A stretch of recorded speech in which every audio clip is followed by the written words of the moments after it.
So, why am I doing these elegantly raw tidbits from Monday to Friday at this time each day for about 5 to 10 minutes? One reason: I have been given so much. I have been given a tremendous amount of help and healing opportunities, and I've been given so much wisdom by so many people along the way. I have been extremely fortunate and privileged to have trained and worked with some extraordinary people, lived in the most incredible countries, and I think that to whom much is given, much is expected. And so I'm going to quote the Buddha here now.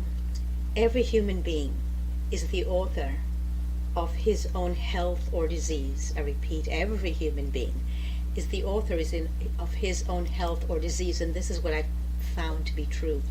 We are in charge here on earth of this physical realm, of our mental state, and our emotional well-being.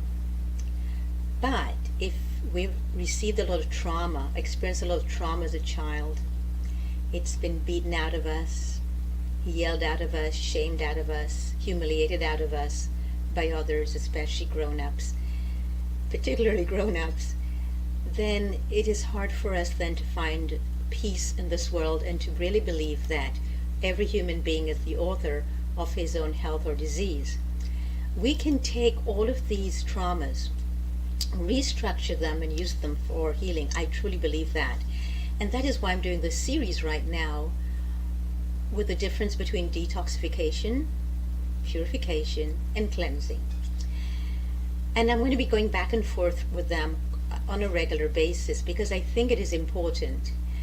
Because as Henry David Thoreau taught us, the price of anything is the amount of life you exchange for it.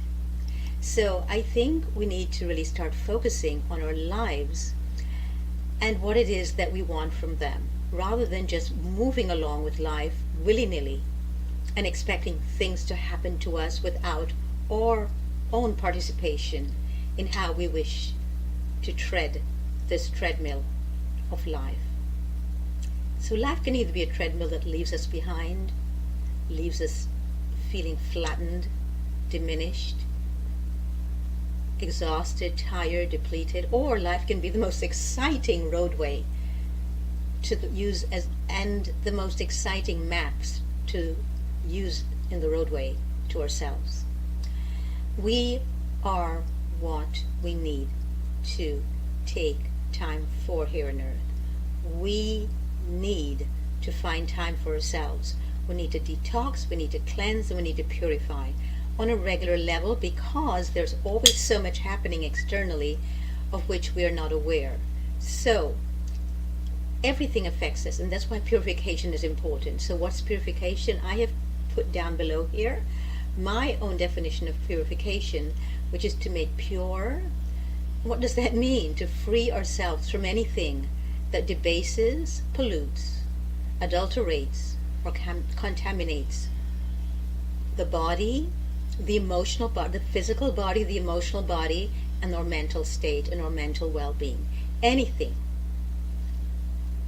from which we need to free ourselves. And there are many different ways of freeing ourselves. Yesterday I talked about pujas, how I discovered pujas at a critical time in my life when I was in India, and I was actually treated to a puja, a purification ceremony, as I released it into the Ganges River, and the most incredible healing that occurred for me there, which has stayed with me. And for that reason, I think it's important to let more people know about what is a puja. So I have put here in the ticker below that is moving what the definition usually for pujas is, that's used by Hindus, people who follow Buddhism, Jainists, what exactly it is. So if you read down below here, the ticker that's moving, you'll see the definition of a puja. A puja is usually ritualistic, and it's a worship ritual that is used a lot in India. And now in many places in the world you can find people who will carry out pujas, so you can actually go in your community and find somebody who specializes in helping with pujas. Pujas are really important, I think. I wouldn't have said this before my incredible releasing visit to India. And now I know that that is so. We're only limited by experiences, but we don't have to limit ourselves by them. We can live through the experiences of others. As a child, I did not like reading books that were not biographic. I really devoured biographies. I didn't understand most of it because I was too young at points, but I just loved reading about other people's experiences because I was allowed to live vicariously through them. And I always had this thing as a child to gain wisdom through others' mistakes.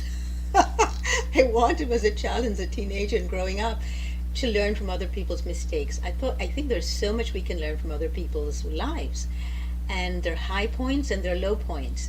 And that's why I think that this is important. So yesterday I spoke about pujas in relationship to India, and now I wish to speak about it in relationship to Japan, who have a lot of purification ceremonies as well. And I was very fortunate to be introduced to Mokichi Okado's teaching. And who's Mokichi Okado? Well, I am putting it below here. He's also known as Mishu-sama, who was a Japanese philosopher and quite a leader in healing and health, and his vision was quite amazing and impactful in so many, and I was very fortunate to be introduced to it. But what I loved about his work that really got to me was that he really focused on the soil. And for some of you who already know me and my teachings and my work, you'll know that I believe we come from the soil and to the soil we shall return, and that every single thing we do, feel, and say is impacted by the integrity of the soil. So the soil is not clean. Interesting, where I'm saying here that the dirt is not clean. Yes, I repeat it. If the dirt has been polluted, whether it is by Roundup, by pesticides, fungicides, by herbicides, whether radon was been buried in the earth like has been done in the United States, whether DDT is buried into the earth, that's what we're eating, breathing every single day, and touching. One of the things that I teach my clients is what in Japan is called forest bathing, which is to go out into the forest, spend time in the forest, and just be with yourself. You will find that the forest is you and you are the forest. And this might sound like ridiculous nonsense to many people listening, but until you try it, you never know. I ask them to also go and lay down on the cleanest earth that they can find, the cleanest dirt or dust that they can find. Yes, clean, meaning devoid of pollution by these pesticides, fungicides, and herbicides, and all the things, the damaging things we do to the soil.